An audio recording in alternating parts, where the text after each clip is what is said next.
Imagine you're walking into a classroom. The ceiling is full of a gallery of hand-painted dreams. The walls are curated of local legends and revolutionaries around the world. And the class names sound like they're from a book. Before the teacher can even start his morning speech and say good morning, you already know that's where you belong. That isn't just a classroom, it's a culture. Hello and welcome to the lesson plan. I'm your host and everyone's favorite history teacher, Brandon Smith. And today, we're going through 3 pillars that shape your classroom culture for your classroom.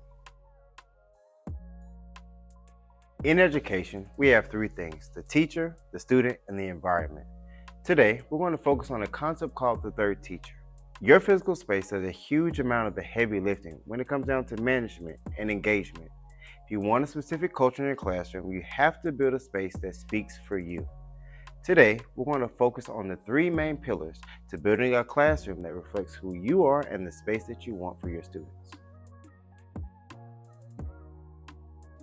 As a teacher, it's important for your students to know who you are. The first pillar in building that classroom environment is show them who you are. In my classroom, it's my love for Harry Potter.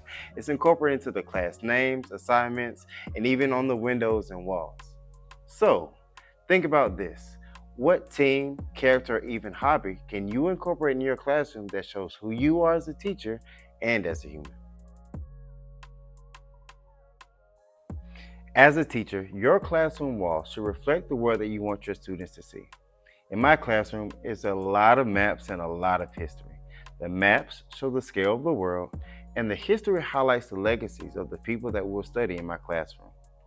So let's get to planning. How can you shape your classroom to reflect the world that you want to see for your students?